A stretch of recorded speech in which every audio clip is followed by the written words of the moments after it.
Assalamualaikum warahmatullahi wabarakatuh. Terima kasih siswa-siswi kelas 10 APHP yang sudah bergabung dalam mata pelajaran dasar penanganan bahan hasil pertanian. Kali ini Ibu akan membahas materi mengenai bab pertama yang nanti akan menjadi dasar kalian dan yang harus kalian pelajari dahulu sebelum melakukan proses produksi.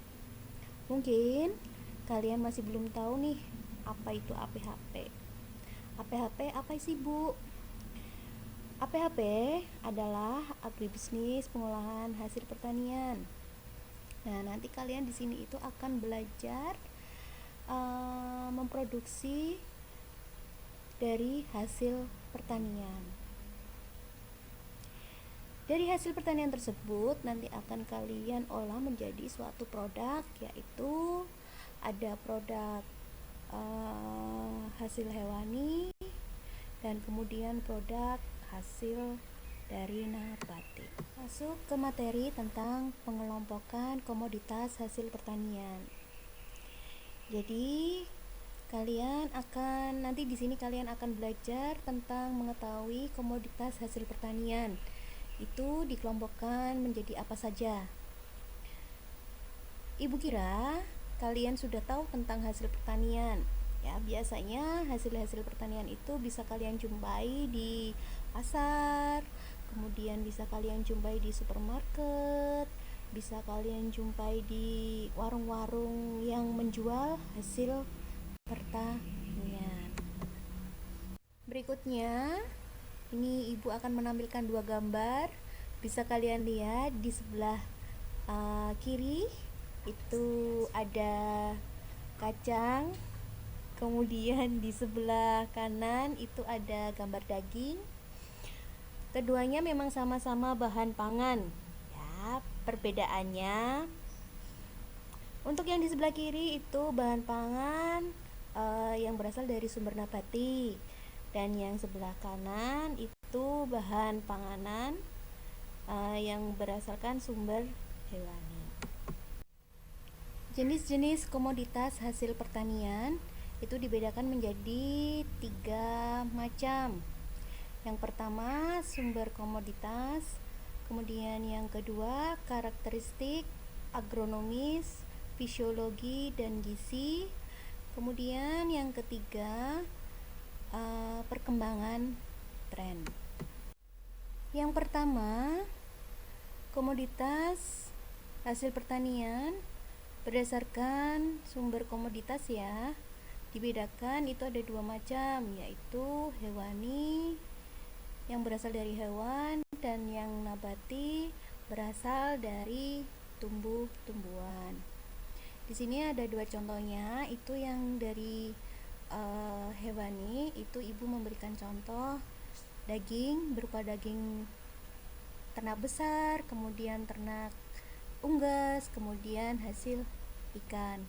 Kemudian untuk yang kedua yang berasal dari nabati atau tumbuhan, itu Ibu di sini akan memberikan contoh tentang kacang-kacangan. Yang kedua berdasarkan karakteristik agronomis, dibedakan menjadi 7 macam. Sebelumnya ada yang tanyakan tentang pengertian karakteristik agronomis. Untuk pengertian dari karakteristik agronomis adalah komoditas hasil pertanian yang dikelompokkan berdasarkan biologi atau familinya, atau yang disebut dengan keluarga bahan pangan itu sendiri. Untuk contoh yang pertama itu ada sayuran. Ya, sayuran itu banyak jenisnya. Ya, bisa kalian jumpai juga, dan kalian juga pastinya sering makan sayuran. Kemudian yang kedua ada buah-buahan. Buah-buahan itu juga jenisnya banyak sekali, ragamnya juga banyak. Kemudian umbi-umbian. Yang keempat ada serealia. Apa sih, Bu, serealia itu? Serealia adalah biji-bijian yang mempunyai kandungan karbohidratnya yang tinggi.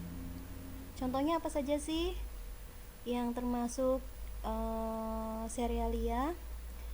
Yang termasuk dari serealia itu adalah padi, kemudian jagung, ya. Kemudian kacang-kacangan. Nah, kacang-kacangan kok sama sih Bu kacang-kacangan dengan serealia? Ya, jadi gini penjelasannya. Kalau untuk kacang-kacangan itu dia mempunyai kandungan protein. Ya, proteinnya juga sangat tinggi. Contohnya seperti kacang hijau, kemudian kacang merah, kemudian ada kacang polong dan lain sebagainya. Kemudian yang keenam itu ada hasil ikan. Hasil ikan bisa diperoleh dari ikan laut ataupun ikan tawar. Kemudian yang ketujuh adalah hasil ternak. Ya, hasil ternak itu salah satunya bisa telur, kemudian susu. Nah, di sini Ibu akan menampilkan jenis-jenis atau beberapa macam sayuran ya. Yang pertama ada bayam merah, kemudian brokoli, selada, kemudian ada buncis dan wortel. Untuk contoh buah-buahan itu di sini ada buah apel, buah pisang, buah jambu, buah jeruk dan buah. Umbi-umbian itu ada singkong, kemudian ubi. Ubi juga macamnya juga banyak, ada ubi kuning, ubi putih atau ubi ungu. Kemudian di sini juga ada talas, ganyong dan suwak. Ya, jadi umbi-umbian itu bukan hanya singkong dan ubi saja. Ya, jadi ada yang talas, kemudian ada ganyong dan suwak.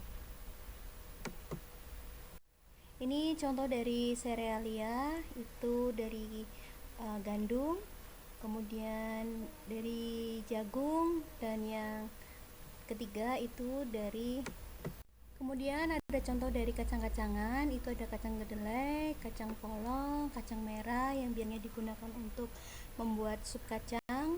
Kemudian ada tolo, kemudian ada kacang korong. Kemudian yang terakhir hasil hewani itu ada berupa susu, contohnya, kemudian ada telur, ikan dari daging ternak besar, kemudian ada daging ayam dari ternak unggas. Ibu sudah menjelaskan yang pertama berdasarkan karakteristik agronomis. Nah, kemudian kita lanjutkan berdasarkan karakteristik gizi. Berdasarkan karakter gizi itu secara garis besar dibedakan menjadi 4, yaitu yang pertama sebagai sumber karbohidrat, kemudian yang kedua sebagai sumber lemak, yang ketiga sebagai sumber protein, itu yang diambil dari telur, itu adalah berarti proteinnya protein hewani. Begitu juga ada protein dari nabati seperti tadi kacang-kacangan ya.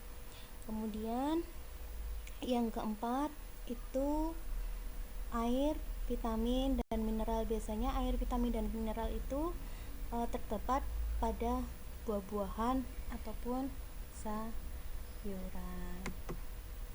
Yang selanjutnya berdasarkan karakteristik fisiologi. Dibedakan menjadi 3 macam. Itu yang pertama non-perishable, kemudian semi-perishable dan perishable. Non-perishable itu apa sih? Jadi non-perishable itu bahan pangan yang tahan lama. Jadi dia tidak mudah rusak atau tidak cepat rusak. Itu contohnya seperti kacang kedelai, kacang hijau, beras dan lain-lainnya. Atau juga bisa bahan pangan yang melalui proses pengeringan sehingga dia tahan lama. Kemudian yang kedua semi perishable itu apa sih? Semi perishable itu bahan pangan yang agak cepat rusak. Contohnya seperti apa? Contohnya seperti umbi-umbian. Kemudian untuk perishable sendiri, perishable itu apa sih? Bahan pangan yang cepat rusak. Itu contohnya adalah buah-buahan. Di sini Ibu mengambilkan contohnya berupa buah merah. Ciri-ciri buah dan sayuran berdasarkan kelompok perishable. Tadi sudah dibahas, perishable itu adalah bahan pangan cepat rusak. Ada 6 ciri buah dan sayuran ya. Yang pertama, kandungan nutrisinya tinggi. Jadi semakin nutrisinya tinggi, jadi semakin cepat rusak bahan pangan itu sendiri. Kemudian yang kedua, kandungan airnya tinggi ya. Jadi artinya air itu menjadi sumber pertumbuhan dari mikroorganisme. Jadi jika semakin banyak atau semakin tinggi kandungan air, jadi bahan pangan tersebut itu mudah rusak. Untuk yang ketiga, itu teksturnya lunak, mudah mengalami kerusakan mekanisme. Kemudian yang keempat, mengalami kesusutan bobot tinggi. Yang kelima, voluminous ya. Dan yang keenam, itu beriklim tropika relatif panas sehingga proses respirasinya tinggi. Selanjutnya, tren perkembangan pengelompokan komoditas hasil pertanian. Semakin berkembangnya zaman, semakin berkembangnya pula ya rekayasa genetika yang dilakukan pada bahan pangan. Salah satunya pangan fungsional, pangan prebiotik, pangan probiotik, genetical modified food, kemudian pangan organik, dan sayuran transgen. Nah, di sini ada contoh tren perkembangan pengelompokan komoditas hasil pertanian berdasarkan rekayasa genetika ya. Jadi diubah ya, yang tadinya sudah ada kemudian diubah supaya beda ya. Contohnya seperti yang pertama itu ya, di situ ada beras putih, kemudian ditambah dengan beta karotennya dari wortel sehingga warna dari beras tersebut itu berwarna kuning keemasan. Begitu pula dengan gambar yang kedua, semangka. Biasanya itu kan semangka identiknya ada bijinya.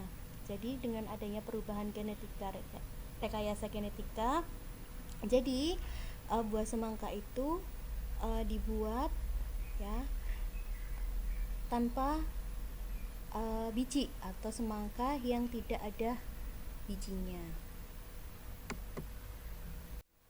Klasifikasi komoditas hasil pertanian itu ada 3, yaitu komoditas tanaman pangan, yaitu sumber karbohidrat yang dapat dikonsumsi masyarakat, contohnya seperti padi, kemudian jagung, dan umbi-umbian. Kemudian yang kedua, komoditas tanaman hortikultura, itu jenis tanaman semusim yang masa pertumbuhannya cepat dan pendek, contohnya seperti sayuran, buah, tanaman herbal, itu contohnya seperti kunyit, jahe, dan lain sebagainya. Kemudian yang ketiga, komoditas tanaman perkebunan, tanaman tahunan yang mempunyai masa pertumbuhannya lama, itu contohnya seperti kopi, teh, coklat, kemudian kelapa sawit, dan lain sebagainya. Ibu memberikan contoh hasil perkebunan tadi ya, seperti teh, itu ada tanaman teh, kemudian ada coklat, kemudian ada kopi, dan ada kelapa. Pengelompokan komoditas hasil pertanian berdasarkan bagian dari tanaman itu contohnya seperti akar, kemudian umbi, batang, daun, buah, bunga, serta biji, dan semuanya itu bisa dimanfaatkan. Kemudian pengelompokan sayuran berdasarkan bagian dari tanaman itu sayuran daun, contohnya seperti kangkung, bayam, sawi hijau. Kemudian yang kedua ada sayuran buah ya, itu ada tomat dan cabai. Kemudian ada sayuran bunga, contohnya seperti bunga kol, bunga turi, dan lain.